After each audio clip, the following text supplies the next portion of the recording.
2026 T20 world cup గెలవబోతోంది. జై శ్రీరామ్. 2022 నుంచి 2026 మార్చి వరకు మొత్తం 20 ప్రెడిక్షన్స్ అనేవి ప్రూవెన్ అయ్యాయి. అవన్నీ కింద డిస్క్రిప్షన్ లో ఇవ్వడం జరుగుతోంది. ఇది నిజమా కాదా అనుకుంటే కింద డిస్క్రిప్షన్ లో లింక్స్ ఓపెన్ చేసి చూడండి. నిజమైతేనే నా ఛానల్ ని సబ్స్క్రైబ్ చేసుకోండి. ధనస్సు రాశికి అధిపతి గురువు. ధనస్సు రాశిలో మూలా 4 పాదాలు, పూర్వాషాఢ 4 పాదాలు, ఉత్తరాషాఢ 1వ పాదం ఉంటది.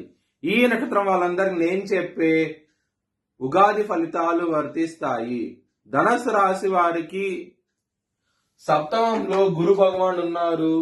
ఆయన లగ్నాధిపతి అష్టమ స్థానంలోకి వెళ్తారు. జూన్ నుంచి అక్టోబరు మరియు జనవరి నుంచి మార్చి మధ్యలో ఆయన కర్కాటక రాశిలో ఉండి అష్టమ స్థానంలో ఉంటారు.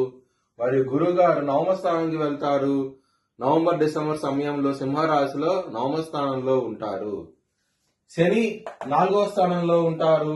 అర్ధాశ్రమ శని నడుస్తోంది. ఇబ్బందులు అవుతే ఉంటాయి. రాహువు తృతీయ స్థానం నుంచి 2వ స్థానానికి వస్తారు డిసెంబర్ 5వ తారీఖు నుంచి. కేతు భగవానుడు నవమ స్థానం నుంచి అష్టమ స్థానానికి వెళ్తారు డిసెంబర్ 5వ తారీఖు నుంచి. ధనుసు రాశి వారికి ఆదాయం 14గా ఉన్నది, వ్యయం అనేది 11గా ఉన్నది, రాజ్యపూజ్యం 5, అవమానం అనేది 6గా ఉన్నది. ఖర్చులు తక్కువగా ఉంటాయి. మనీ అనేది చాలా ఎక్కువగా ఉండబోతోంది. ధనుసు రాశి వారికి ఈ సంవత్సరం అంతాను చాలా చాలా ఆనందంగా అయితే ఉంటారు. కానీ కుటుంబ పరంగా మాత్రం సమస్యలు ఎక్కువగా ఉంటారు. 2వ స్థానం అధిపతి అయిన శని 4వ స్థానంలో ఉంటాము. అర్ధాశ్రమ శని నడుస్తాము. మరియు రాహువు డిసెంబర్ 5వ తారీఖు నుంచి కుటుంబ స్థానానికి రావటం మూలంగా ఇబ్బందులు అవుతే ఉంటాయి. చాలా చాలా జాగ్రత్తగా ఉండండి. కుటుంబంలో గొడవలు ఎక్కువగా ఉంటాయి. పేషెన్సీతో ఉండండి. ఖచ్చితంగా విజయం అయితే సాధిస్తారు. కుటుంబ సభ్యుల నుంచి గౌరవం లాంటివి కూడా పెరుగుతాయి. మీకు చాలా సంతోషంగా అవుతే ఉంటారు. పేషెన్సీతో ఉంటే కనుక ఖచ్చితంగా విజయం సాధిస్తారు. విద్యార్థులకి మాత్రం ఈ సంవత్సరం అసలు కలిసి రావటం లేదు. ఇబ్బందులు అవుతే ఉంటాయి. సంవత్సరంలో అవుతాయి కనుక కొంచెం జాగ్రత్త తీసుకోండి. అంత అనుకూలంగా అయితే లేదు మీకు.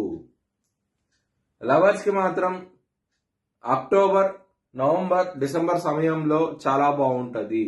మీ లవ్ కి ప్రపోజ్ చేయాలనుకుంటే కనుక ఆ సమయాల్లో ప్రపోజ్ చేస్తే కనుక యాక్సెప్ట్ చేసే అవకాశాలు ఎక్కువగా ఉంటది. హెల్త్ పరంగా మాత్రం బ్యాడ్ టైం నడుస్తోంది. చాలా జాగ్రత్తగా ఉండండి. ఇక్కడ శని గారి దృష్టి 6వ స్థానం మీద పడుతోంది. రుణ, రోగ, శత్రుస్థానం 6వ స్థానం అనేది.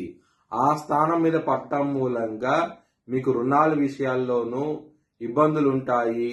సకాలంలో ఈఎంఐ కట్టలేకపోవడం జరుగుతుంది. చాలా చాలా జాగ్రత్తగా ఉండండి. ఆరోగ్యపరంగా సమస్యలు ఎక్కువగా ఉంటాయి. కొంచెం జాగ్రత్త తీసుకోండి. మరియు కోర్టు కేసు విషయాల్లో మాత్రం వ్యతిరేక తీర్పు వచ్చే అవకాశాలు చాలా ఎక్కువగా ఉన్నాయి. కొంచెం జాగ్రత్త తీసుకోండి. కాల భైరవ అష్టకాన్ని చదువుకోండి. ధనుసు రాశి వారికి శత్రువుల నుంచి విజయం అయితే సాధిస్తారు. బిజినెస్ పరంగా పెట్టుబడి ఎక్కువ పెట్టండి. మంచి లాభాలు చూస్తారు ఈ సంవత్సరం అనేది.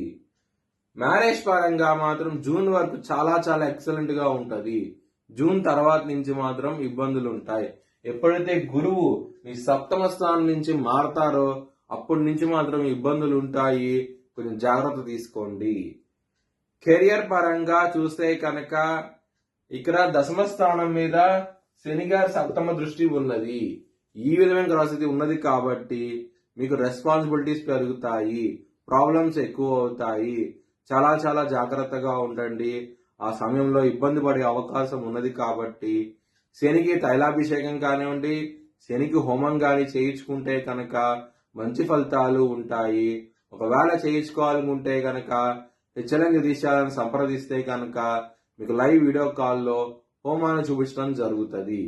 మీ భవిష్యత్ వివరాల కోసమై హెచ్చరిక జ్యోతిష్యాలను సంప్రదించండి. Please like, share and subscribe my channel.